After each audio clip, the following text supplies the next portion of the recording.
Welcome to this new series of the Massey Dialogues. My name is Nathalie DeRosier and I'm the principal of Massey College. Massey College is located on Indigenous land, the land of the Seneca, the Huron-Wendat, and the Mississaugas of the Credit. We are grateful for their stewardship of the land and for the ability that we have to continue our work here. The Massey Dialogues are based on the idea of bringing together the voices of experts and the voices of the young researchers. This intergenerational aspect is key to the vision. We want to discuss issues of the day and hear different perspectives. I want to thank the Massey community for the wealth of good suggestions that we have received throughout the summer, and particularly to Keshna Sood and Michael Valpy and their committee for putting together this fall program.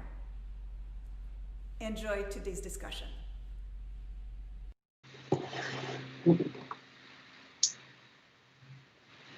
All right, hello, and welcome to the second season of the Massey Dialogues. My name is Keshna Sood, and I'm a junior fellow here at the University of Toronto and the Faculty of Medicine, studying within the Department of Molecular Genetics. With us today, with both pleasure and pride, we have the Honorable Consul General of Canada in San Francisco, Mr. Rana Sarkar, joining us. Welcome. Great to be here. And we also have we also have Dr. Chirag of Variawa, a director of the first year curriculum and the assistant professor in the teaching stream of the Faculty of Applied Science and Engineering. Welcome. Hello. And with us, we also have my colleague, Nathaniel Starkman, who is also a junior fellow at Massey College and an astrophysics PhD student studying the composition and distribution of the dark matter in our galaxy. Welcome, Nathaniel. Great to be here. Excellent. So I just want to go ahead, and I know that Consul General needs no introduction, but I'm going to go ahead and provide a very short blurb anyway. So Mr. Rana Sarkar was appointed as the Consul General of Canada in San Fran and Silicon Valley in 2017 with both accreditation in Northern California and also Hawaii. He is a member of Canada's NAFTA Advisory Council as well, and previously he has served as the National Director for High Growth Markets at KPMG Canada and has also served as the co-chairman to an advisory board at our very own Monk School at the University of Toronto. From 2009 to 2013, he was also the president and CEO of the Canada-India Business Council. And if that business background isn't enough, Mr. Sarkar also co-founded the Content Partners, a global content agency, which was sold in 2009. And in 2001, he was also working closely with the advisory firm Rawlings Atlantic Limited. He began his career as a consultant, working closely at the Roland Berger Strategy Consultants in London and Munich, and he's also helped establish this exact company in India. He served as a visiting lecturer in the London School of Economics and the CASS Business School at the University of London. Studying in London at the School of Economics and also Queen's University in Kingston, he's also been to the INSEAD Executive Program in France. Currently, he's living in San Francisco with 3 children and an oversized Labradoodle. Thank you very much for being here, Consul General. Thank you. All right, so for our first question today, we really wanted to take a bigger picture and a bigger look at the regulation of technology at large. We're here to really discuss and learn all your insightfulness about how big technology is regulated today, what Silicon Valley is really made of, and how Silicon Valley became the epicenter of all things big tech. And so the first question for you would be around the decentralization of technology. Could you quickly describe to us what decentralization is and what kinds of things are centralized today? Well, I mean, it's thank you so much, and thank you so much for the opportunity to be with all of the Massey community at this particular moment. And we recognize this is a huge moment of challenge, and we are in some ways just having this conversation over this medium. The multiple redundant forms of free global platform media like Skype in this instance, but so many others. Is a real example of the technologies of decentralization at play right now, and if you were to look at that as a rubric right now in terms of what are the kind of real drivers of the tech moment that we're in, and why is it that Shopify at north of 120 billion is probably 20 billion away from ExxonMobil's market cap. Zoom and ExxonMobil are, at the same market cap. And, we have the rest of the big seven, as it were, are about, $7 trillion in market capitalization, which is an extraordinary number, historical number by any stretch. And it doesn't even really begin to sort of indicate, the future direction of travel, but it really gives a sense of where the market sentiment is, certainly in terms of who is driving this economy. And what I would say about decentralization in the midst of that is that we clearly have, these enormous data and scale companies that have evolved over the course of the last 2 decades. And some would say that points to a notion of centralization. And of course, if you take this in a global context, obviously China and the Baidu Alibabas, now ByteDance, and those companies are certainly data centralizers as well. But there are other forces at play in the context of where tech is going, and what I would say is that this COVID moment and the acceleration effect of the COVID moment, and the way in which obviously people are communicating on technology platforms like this, and we're also working remotely. Only 10% reoccupancy of New York towers right now. Is an indication that, likely few of us will ever go back to 5 days a week in a centralized location. And all of the sort of externalities of that kind of a thing are yet to be determined right now. But tech, and the other moment around tech right now is that tech can be done in a lot of different places in the world. And previously, we can get into this conversation about how tech was essentially, in its first incarnation, was really run out of a few centralized hubs in the world where, tech was sort of evolving at scale.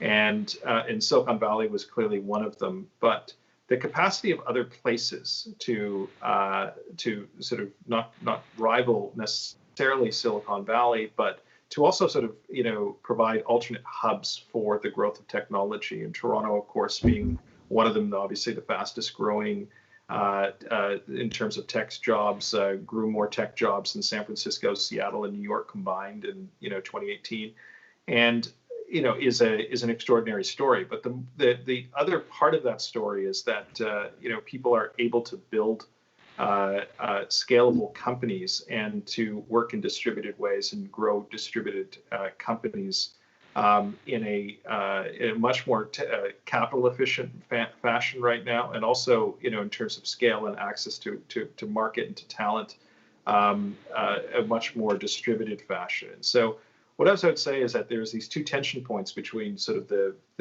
side of data agglomeration and the power of the large on one side, and then you also have this other force, which is the ability of distribution, and that's a kind of a framing a notion of what's taking place in Silicon Valley. But I'll leave it at that, and delighted to go into some of the history of this place as well.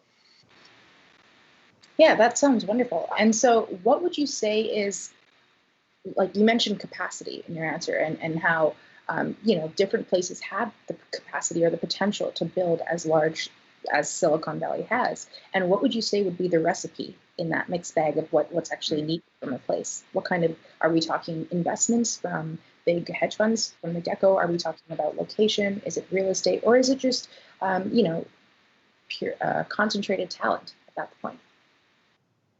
Well, I think there's entire libraries of books written on the kind of how to replicate Silicon Valley conversation, and I don't think that it's in some ways a kind of an illusory discussion in terms of no one is replicating the exact formula that went into Silicon Valley, and but if you really sort of peel it back, and this place is 100 years in the making.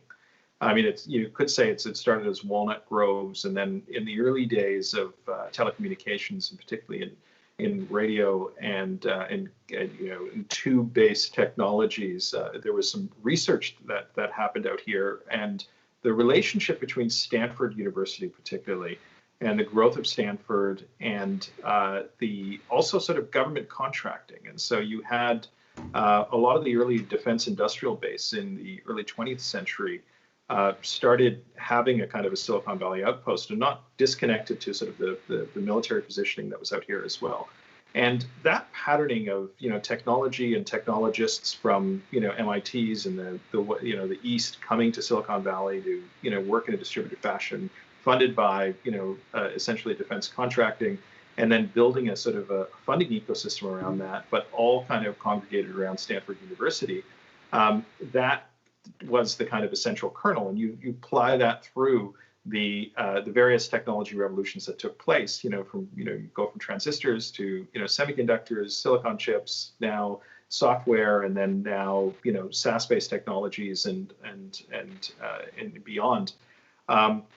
I think that all of those things were factors in it, but increasingly in that as well was the way in which the funding mechanism and the social mechanisms of the Valley work together.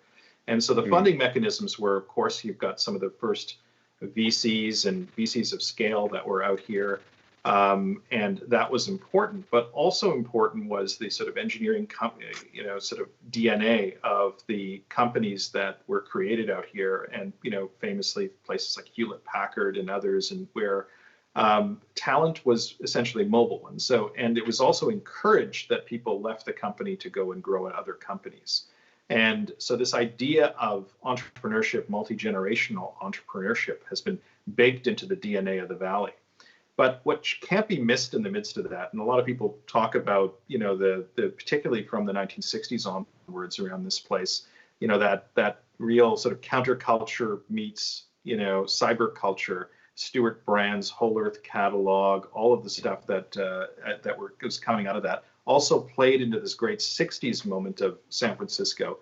And it kind of, the apex moment was probably around 1968, where they had the greatest demo ever, where they demonstrated essentially all of the networking technology and MouseSpace, GUI interface, all of the things that we now come to take for granted. They demonstrated that in 1968, and the people who did it were also counterculturalists, were involved in all sorts of different experiments on the side as well. And that tension between the counterculture and the cyber culture, libertarian in some instances, and also the substrate that we also remember here is that government has played a lead role in all of this for years, and that was the funding through the defense industrial base and IARPA, DARPA, all of the monies that were sort of flowing through here to fund all sorts of research projects. So the question is, can you replicate that into different jurisdictions? And we have our own base. If you look at Ottawa and you look at the kind of Nortel base that has grown out of that, sort of Bell Northern Labs, the engineering culture that's sort of grown out of that, Waterloo, the deep engineering, and also sort of mechanical side of the culture around Waterloo, and all based around the university as well. These are pretty extraordinary things, and increasingly in places like around the world where you do see deep bases. You see it in Shenzhen, you see it in places like Bangalore, which have very similar university defense contracting, multi-generational layers of engineering culture embedded on that. And I'll just finish to say that on this point is that, beyond that, now that tech is becoming a much more distributed layer. And so you don't necessarily need to be as deep as so many of these places to become a player in the global world of tech entrepreneurship nowadays. So I have a point that I thought that you brought up. I thought that was really interesting. We have these founding myths about the founder working out of a garage, and that's how the company gets started. But you talked all about how it's not just the garage; it's also where that garage is located. In this case, very close to a university, and all these sources of funding. And you also mentioned that Toronto has done a wonderful job in the recent past of encouraging growth of companies. So what is Toronto missing compared to Silicon Valley that we should be focusing on, maybe the university or some of these venture capital, so that we can continue to see this level of growth and progress? That's a very good question.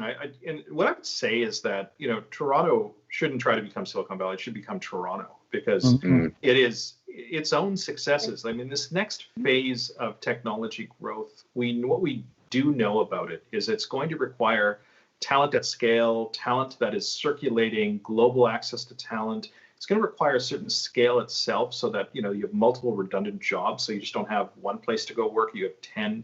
And your spouse can work, and you have you also have the benefit of the example of other people who built businesses in the past. You have a ecosystem of scale. And what I would also say to that is that diversity is going to become one of the great superpowers of the next generation of very intentional growth tech companies out there.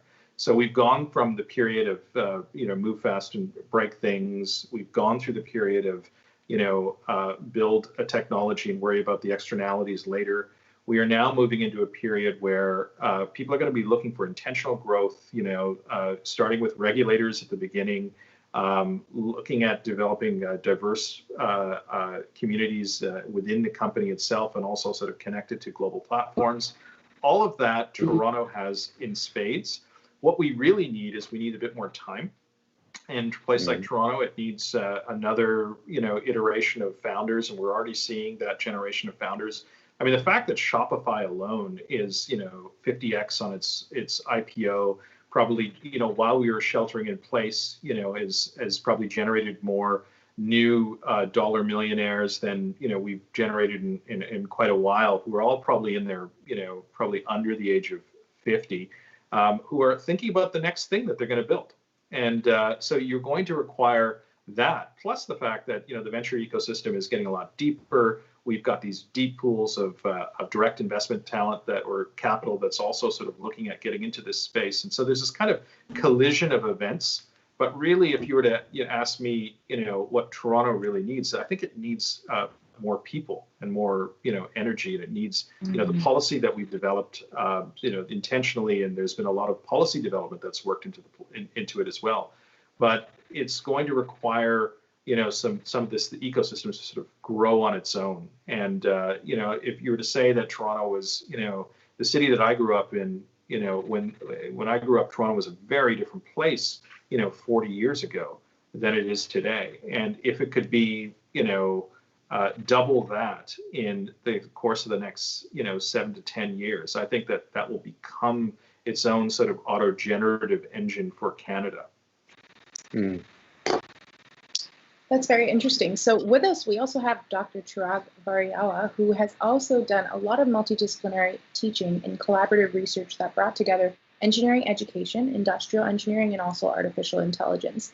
And from my understanding, Chirag, you have experience teaching in both Toronto and Boston. So would you want to comment on the differences in the academic spaces and what you think may contribute to the differences we're seeing in the big tech floating from different areas?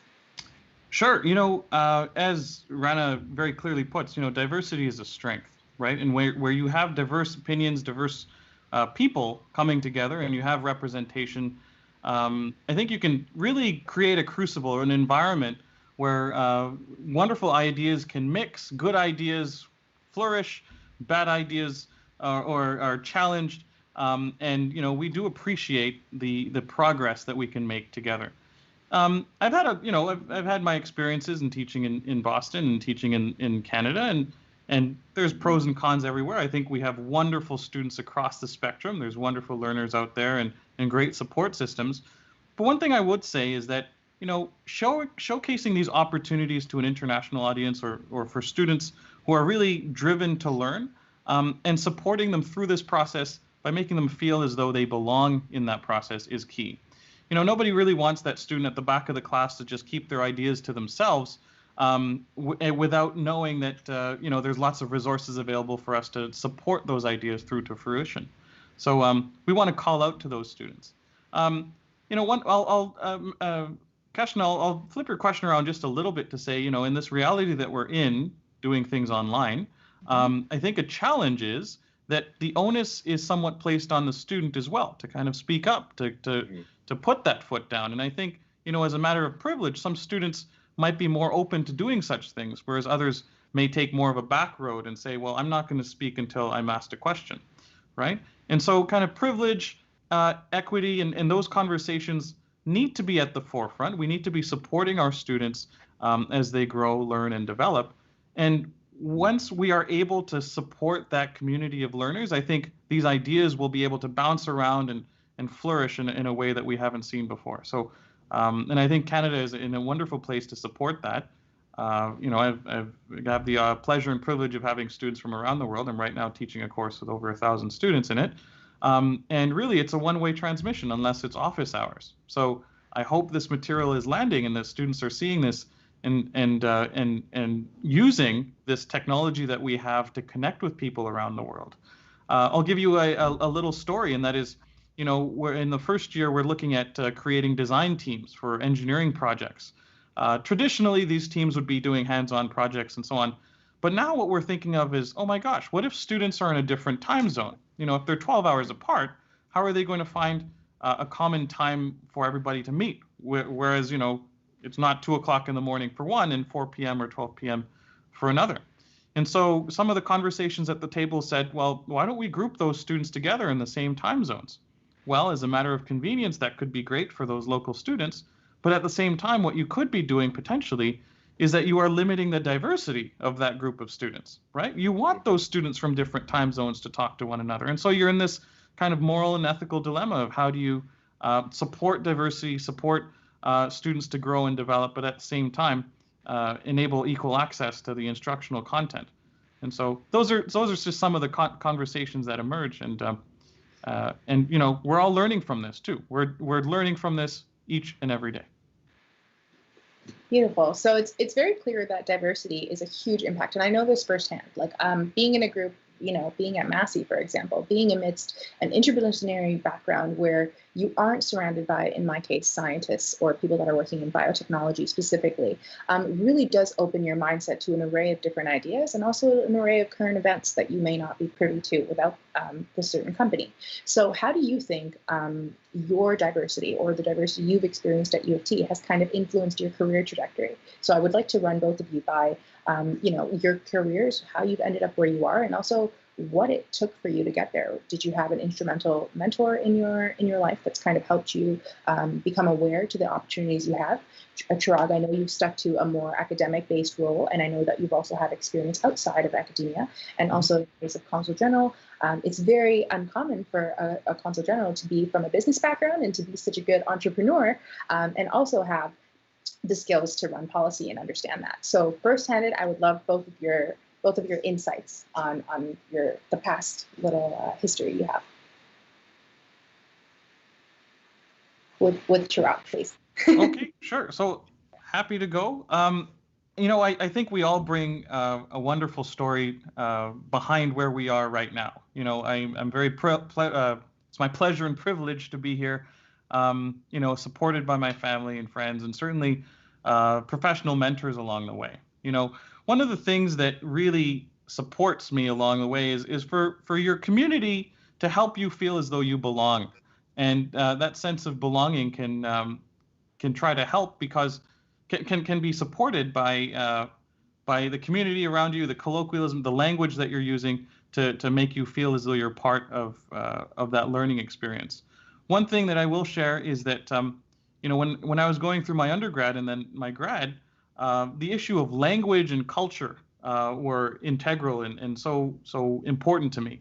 I'm born in a household where English is not the first language. In fact, it's probably the third or fourth language. And I'm not counting programming languages here either. Those are separate. But what I will say is that, culture and language are so uniquely connected to one another. And sometimes some things that you can say might make another person feel as though they're not intended to be included in that conversation. One point I'll make is that, in class one day I said the Blue Jays are facing off against the Red Sox. And, most of the class were kind of nodding ahead. And then one person actually near the back of the class raised her hand and she said, why would a Blue Jay face off against the Red Sox? Like, why Red Sox? What about like Blue Sox or Green Sox? And then it occurred to me that this person didn't know that I was referring to baseball teams, right? Or Rounders in the UK or so on, which is, a colloquialism. And inadvertently, I created an exclusive situation where they didn't feel that they belonged. I mean, fun fact, I also said, we'll rewind to the beginning of this video. And a student stopped me and said, you mean go back? One thing leads to another. And what I will say is that the trajectory of learning is impacted by, the doors that open and the doors that you allow yourself to walk through. And what supports you in walking through those doors is how comfortable you feel in the shoes that you're in. And that goes right back to my earlier conversation about feeling comfortable and being supported in that. At the university, there's a number of colleagues who I've had the pleasure and privilege of working with. Professor Susan McCann, for example, the Vice Provost of Academic Programs, and several others, Professor Peter Weiss, with the Engineering Communication Program, who is now happily enjoying his retirement, and several others. My students teach me a lot too. There was a student the other day who said, who actually comes from a very rural community and earned her way here through a scholarship program. And she said, it's actually very difficult to live away from my family because everything I always knew was with my family. And now here I am in a big city. How do I know that I can actually make a difference? And so part of that is supporting the people around us. A compliment goes a very long way. And I think each and every one of us has a responsibility to make sure that the people that we're working with feel as though they belong and that they can actually make a difference, because one day, they can. And so in the sense of feeling belonging and needing to be a part of a bigger community is kind of what I'm hearing as the overarching theme here. And so in your past, do you find that working in big technology, have you ever kind of been at a divide or at a fork where you were thinking to go into private sector, but you chose the path you did for a particular reason, or did you just find that you were naturally flowing into the teaching stream track? That's a wonderful question. There are always moments in your life where you feel as though you may not belong. For one of my in my past, I was doing a lot of coding and algorithm development and so on. When you're doing that sort of thing, you may not be able to see the big picture. You might be responsible for a certain snippet, a certain function in the larger program. But you need to know that you are contributing to something bigger than yourself. And I think what that can do is it can motivate you, it can drive you, it can help you succeed. And so the private industry has a lot of opportunities for that to happen. I think that there are certainly very many barriers that presently exist in there, and we all have a responsibility to identify, understand, and mitigate those barriers. But for me, I pivoted over to the teaching stream, or the teaching and some research side. And that's because I felt a strong connection, certainly to the city of Toronto, to make me come back here from Boston and certainly teach at the University of Toronto. And I think what that comes, where that feeling comes in to that pretty strong patriotism to Canada, is in our commitment to fostering and supporting a diverse community. Right? There was a saying that I've heard online in that in other countries, cultures kind of melt into a stew, and then that melting pot can happen. Whereas in Canada, what I'm finding is that it's more of a tali, which is like a dish where there's lots of different pieces in there, and they are kind of separate. They're given the respect that they deserve, but they all need to come together in a very delicious way when you do eat that together. And there's lots of different analogies for that. Ethiopian food does that, Indian food does that. But if I am going to bring in my inner foodie, that is to say, Canada is a delicious place to be. And I think that applies to more than just the food, but it also applies to the intellectual surroundings that we're in. Okay, awesome. And so, Consul General, what is your take on this? How did you take your business expertise and move that over into the regulation of larger businesses, and more so representing Canada as you do so? Can I just say that I'm really taken by Chirag's description, which, historically we've talked about, the melting pot versus the mosaic, but the tali is a terrific metaphor. And the fact that, a good chunk of Toronto and Canada these days would understand what a tali is in, 2020 versus, 20 years ago or even 40 years ago is an extraordinary, just where we've come as a culture and what our potential really is. And I think that, for, just answering that question, just backing it up a little bit in terms of, part of the benefit of places like Toronto in the world, and which is, almost unique in its kind of, it's the kind of intensity effects and scale at which it does this. And, places like London do this, and New York, obviously, but it's this circulatory power of people and cultures, and at scale where it becomes really evident to the rest of the communities that are there that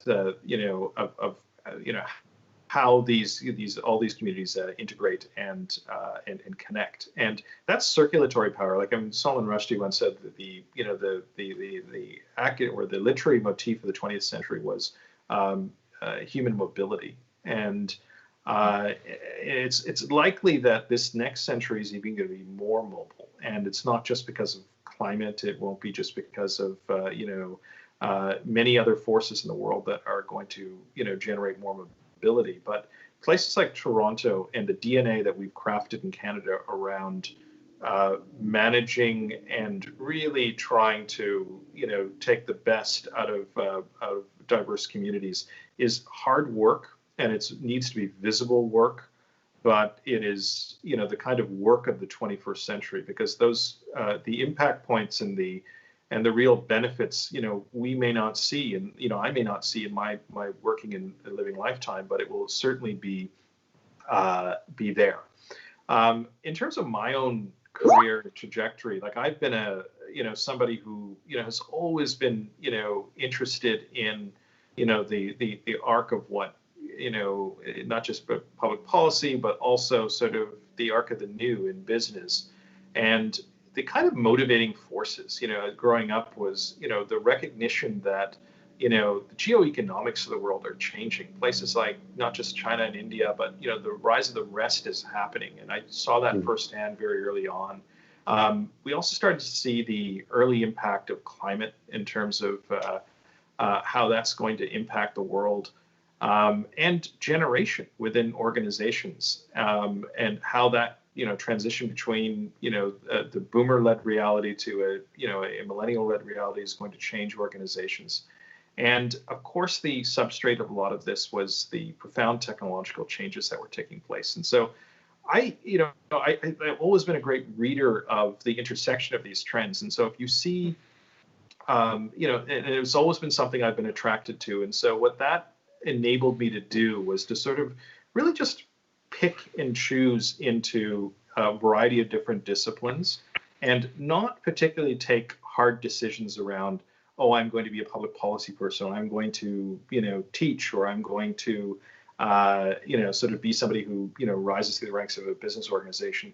I think you could be all of those things. And this is the great opportunity that is in the unbundling of education, the unbundling of work that is taking place right now. And it sounds like a really daunting thing, a scary thing for a lot of folks out there, but the template of the next career or the next generation of careers are going to be people who are, between many different things. And it's the kind of expertise that I think that we're certainly looking for in government. We're looking for that in the private sector as well. And so, interestingly, when I first, Janice Stein was kind enough to, sort of rope me into joining the Monk board, be a co-chair there. And the idea around the programming of Monk and the idea of what that school was going to be about was about that intersectionality of all these things, and which I think has really come about. And so the U of T has been at the forefront of some of this discussion as well. And so I'm just really, I look forward. I have kids, and I look forward to what they're up to, and I'm absolutely fascinated in learning every day in terms of the way in which they're approaching the world. So it's very reassuring that you say that we're in the time of a multifaceted career and that students can dream or at least ambitiously believe that they will become several different things within the course of their career. And certainly, I mean, Big Tech has followed your advice with these companies being able to do almost everything. So that's a really good segue into what we're going to talk about next, which is how best to regulate, or ideally how we should regulate big technologies going forward past COVID-19. So one of the biggest things, as someone who is not a policy expert, I've realized is that a unique challenge is being posed with companies like Google or Amazon that are able to dip their hands into several different types of markets simultaneously and then kind of consolidate market power or market capitalization that way. So could you run us through a brief example of how these things have been regulated in the past and what you think should be the best or the first few changes we should make in regulating large companies like such? Consul General? Thank you. And look, I mean, we're obviously at a very unique juncture in the regulation conversation. And what I would say is that, even since I've been here, I was appointed here in 2017 with the idea that Canada needed to be here in Silicon Valley because it's the next Bretton Woods, the next set of settlements around technology are being de facto decided here by in standards conversations, in a number of the conversations around that big tech is operating in. And at that stage, when I first arrived, big tech was still its reputation was fairly good, and that obviously changed in the context of maybe the 24 months afterwards. And we were here partly to develop what I would say offensive capability and defensive capability to make sure we were in the rooms to when some of those conversations that would have impacted Canada were happening in terms of big tech's decision making. And also offensively to make sure that Canadians, our interests were reflected in some of that. And but what I would say is that there was a period, I think, in around I'd even say through the 2010s and into the past 2015 and 17, where I would say that we were lightly regulating or self-regulating big tech, which clearly wasn't the best approach in the long run. And then you started to see things like GDPR emerge as the sort of first foray, and Marguerite Vestager in Europe as the kind of first sort of poll on particularly sort of using the privacy dimension in the conversation. Canadians, by the way, have been sort of leaders in some of this conversational area, and privacy, of course, we've been leaders in that through our through PIPEDA and through our sort of take on privacy, which has influenced the world in many ways. And so I don't think we can underrate that. But I think that beyond that, we started having what I would say in 2017 to 18 was every conversation around big tech started to mesh into every other conversation of big tech. So privacy conversations, antitrust conversations, competition-based conversations, harms-based conversations were all happening in very similar places. So there was this challenge of being able to identify lanes and identify literacy. And what happened there was then obviously big tech had, was also trying on their side to figure out how to best engage with this new public sphere that it started to run up against in a variety of different places. So it goes from trust and ethics sides of big tech companies to bringing in a much more evolved policy shop within big tech companies. And so there was this development of co-literacy of, what the other was after that took place in around 2017 to 2018 into 2019. And a number of new bodies were created around the world that were looking at either self-regulation or, industry-wide regulation or potentially regulatory interventions.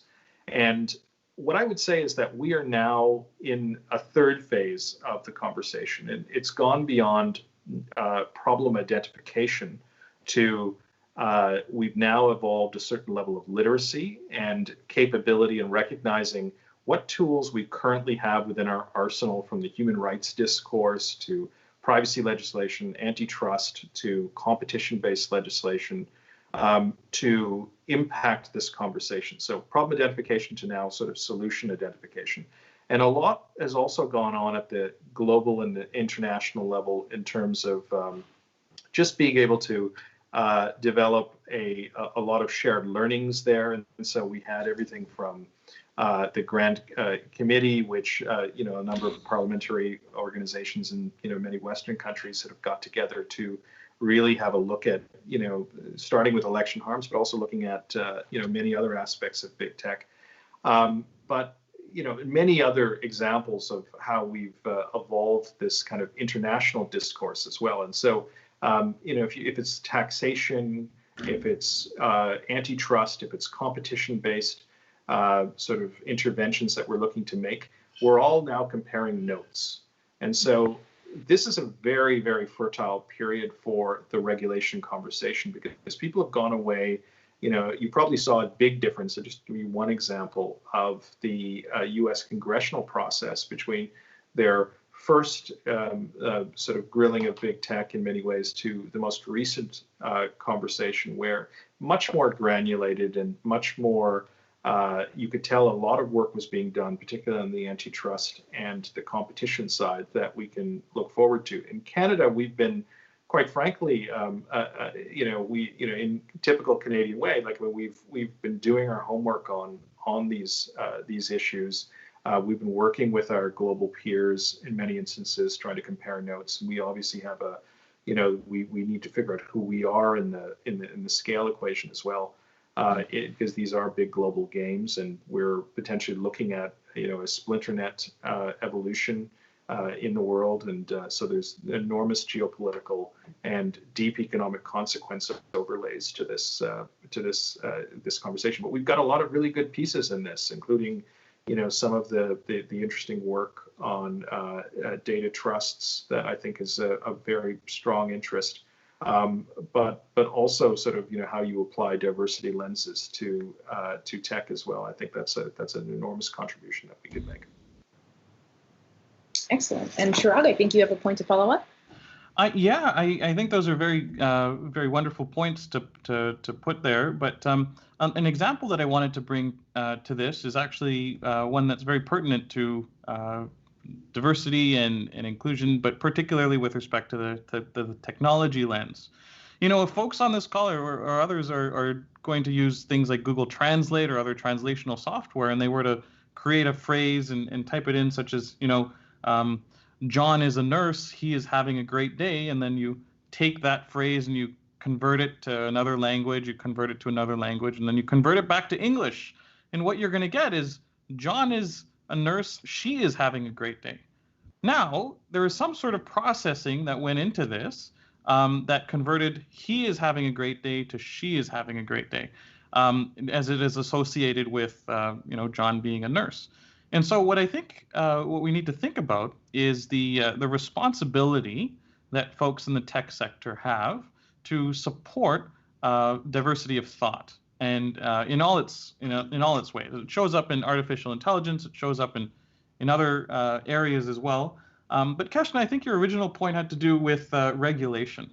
And so I submit the question, how do you regulate something that has the power to regulate the world, right? Kind of a larger thought. And if anything, COVID has taught us that our local actions have profound global impacts, right? I can walk around without a mask, and I think that would endanger so many people, but it would have a cascading global impact moving forward as well. And so our responsibilities as individuals certainly has a kind of cascading, a domino effect, if you want to use that colloquial term, to a broader picture. And I think we have a responsibility to keep that in mind. Even if we are working just with a person around the corner or with somebody around the world. So just to build on that. Sure, I believe we have a question from our viewers. Vass asks, California is a leader when it comes to regulating, or at least trying to regulate technology, specifically thinking about the CCPA and AB5. Mm-hmm. Do you observe learnings from Canada or do you observe learnings from that being imported from the Valley into Canada?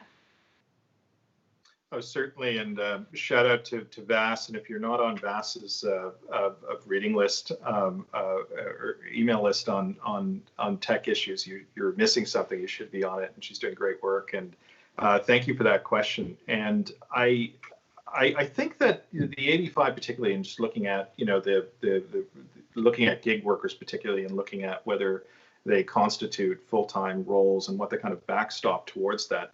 I think that this is a global conversation that is learning very closely from one another. And in fact, on AB5, they look very closely at some of the work that was being done in the civil society sector in Canada around bettering jobs and how we made so-called bad jobs into good jobs.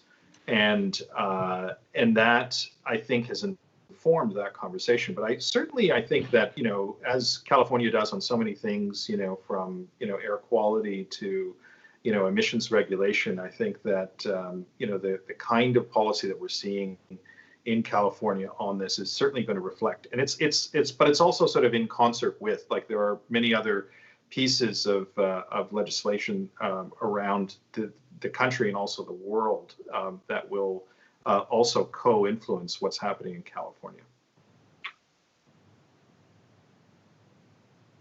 Excellent. And I think Nathaniel also has a follow-up to this. Go ahead.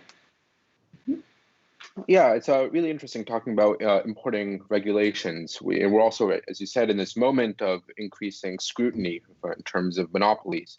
And the evolution of the understanding of monopolies from limiting consumer choice to be more about consumer prices meant that all these big companies were able to grow by offering free products. And all of a sudden, now that we're in this moment when we really need all of these free, open, large products, so it feels like the pendulum swing in terms of regulation has been put on pause during the pandemic. How do you see this pause sort of propagating to the future once the pandemic is over? Is it just going to continue swinging, or have we reached a little bit of a new equilibrium?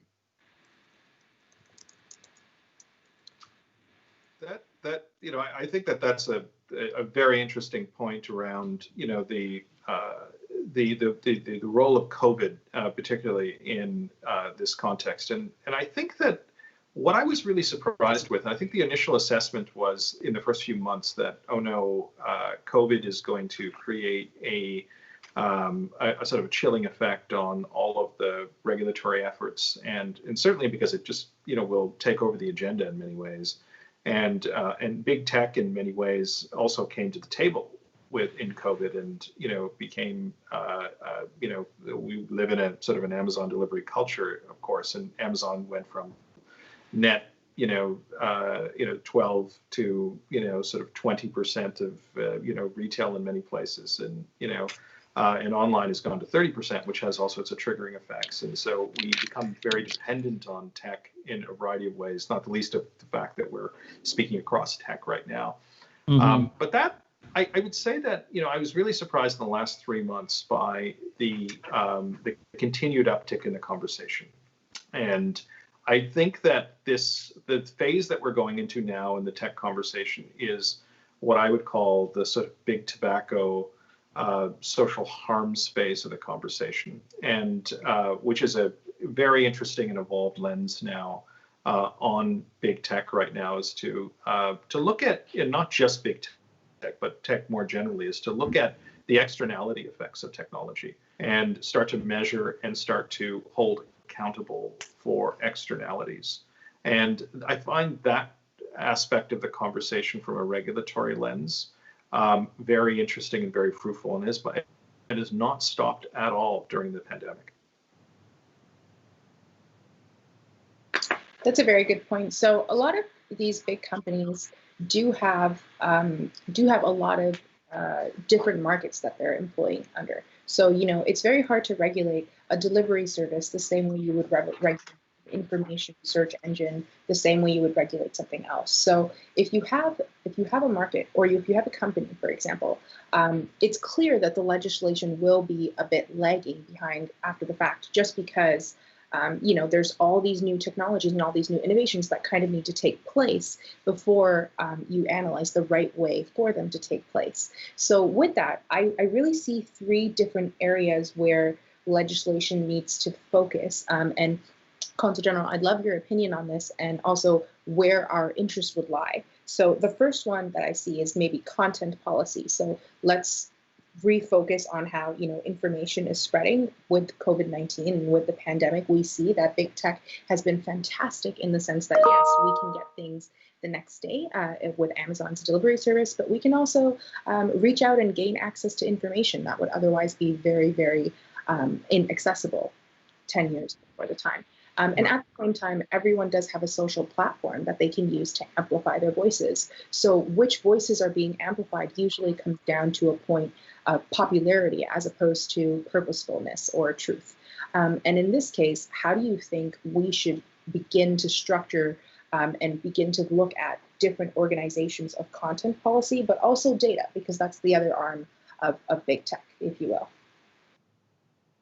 Well, I mean, there's a lot in both of those alleys of that question, and I think from a content point of view, I think that where we've come from is obviously through Cambridge Analytica to the kind of moment that we're at right now, both in terms of obviously election security has been in everyone's mind, also sort of the rage and engage sort of divisiveness of the nature of a lot of social media and the kind of way in which that exacerbates a lot of political division within many countries, and also sort of the significant harms that are being enacted on kids and others as a result of a content ecosystem and a information ecosystem which is being widely degraded in a variety of different ways, and I think that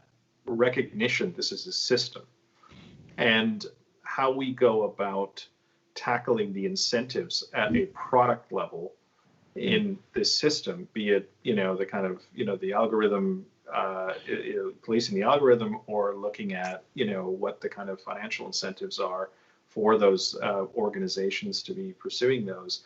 I think that's going to become a really interesting set of conversations. And so and what's already happening is you're starting to get product level expertise now brought into the conversation at the regulation scale, and so that's becoming a lot more granulated. So it's no longer these two poles talking to each other, one from a regulator that's looking at traditionally policing broadcast or media or whatnot, and then from a platform that has very different sets of incentives. Now you're starting to see a meeting in the middle, as it were, and a lot of very clever people who have some very evolved thoughts in terms of content and in terms of data.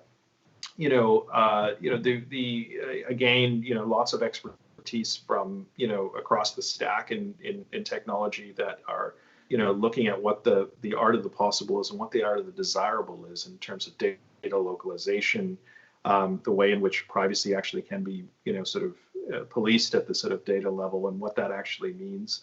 I think these conversations have become much more evolved and really have opportunity for, some targeted pieces of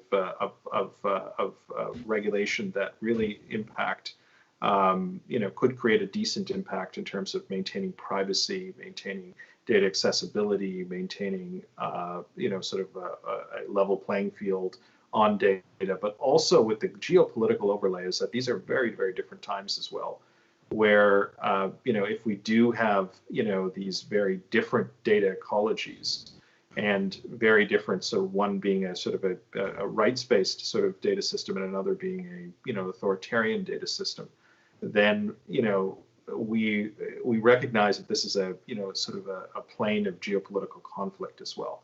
And so every conversation lens on this from a regulatory point of view is going to have that as a substrate. And, we didn't talk, thus far about cyber and the kind of way in which the kind of security-based conversation around tech is also one of the great, sort of arenas for, the regulation conversation right now. And it's often been many countries and many organizations have led with the kind of security lens. And so they're security first in their conversations. And so I think and those conversations are probably the best in the sense that they're the most evolved. There are actors in it that, have very defined interests and very defined regulatory lenses as well. So in terms of speaking about security and national interests, it seems like the way forward is to build a digital infrastructure for each country so that we do have an idea of where we're going and also a safe place of where this data is being uploaded and also centralized in a way that the government is actually looking over this as opposed to companies. Because it's very true that we can argue about companies that have been born out of a democratic system versus another type of system, if you will. But it's very true that all of these technologies certainly have the potential to amplify certain voices, and whose voices there are is certainly a mystery. So do you think that building a digital infrastructure for each country is the way forward, or do you think that each of our countries, especially in the Americas, which we're focusing on today, should really focus on their national interests in order to identify how to move forward? I know you're probably talking about TikTok here. And, let me invite in maybe Chirag. You want to take a crack at the TikTok conversation in this context? I was just going to jump in there and say it's not necessarily a dichotomy between one or the other. What it does present, though, for those who are watching or presenting themselves with TikTok and with others, is an opportunity to have a conversation about information privacy and monetizing this information, particularly for younger people in the population who may be more susceptible to just accept those terms and conditions. Because, of course, we all read them top to bottom. Being sarcastic here, but it does give us an opportunity to have a conversation about monetizing one's personal data for professional or even to some degree political gain. So what I would say, Keshna, necessarily that it's not a dichotomy between just the government or just the private entities and so on, but it is, I think, in the people's power to say, I'm not going to use that app, or I will use a particular other app. Or wherever those conversations may go. People have a lot more control, I believe, than is pronounced to be, because ultimately at the end of the day, it's up to you to press that like button or to just ignore it, or to not have that app on your phone in the first place. So I think power to the people as it is, not so much to just the government. Perfect. All right. Well, we've certainly covered a lot of ground here. Just looking at my time, I realize that we're almost out of time. So I certainly want to thank you again, Consul General, for giving us your hour today. It's been a tremendous discussion, and I am sure that it must have seemed like we've skimmed through a lot of topics just because there is so much ground to cover in the era of regulating all things big tech. So I would certainly like to thank you, and also Dr. Chirag Variawa and Nathaniel Starkman. Thank you all for joining us today on the regulation of big tech. And so if there are any closing comments, please take it away, Consul. All I say is that, Toronto and the Massey community, you're in an extraordinary place right now. This next several months is, the old Lenin phrase that, there are decades when nothing happens, there are weeks and decades happen, is certainly true in this instance. And you are living at this extraordinary moment. And I also recognize it's extremely tough right now for everyone, and please give yourself a break in the midst of that, and but also sort of start thinking about the great things that you're going to create on the other side of this. And so I'll leave it at that, and many thanks, Keshna, for engaging me, and always love to be with the Massey community. Thank you. Absolutely. Well, thank you so much. And thank you everyone else for tuning into the Massey Dialogues here at Massey. And like the Consul General has very eloquently put, this is a magical time, but certainly a monumental time in history in terms of figuring out where you want to go and reroute, and just not being hard on yourself is the best thing we can do under the umbrella of all things big tech.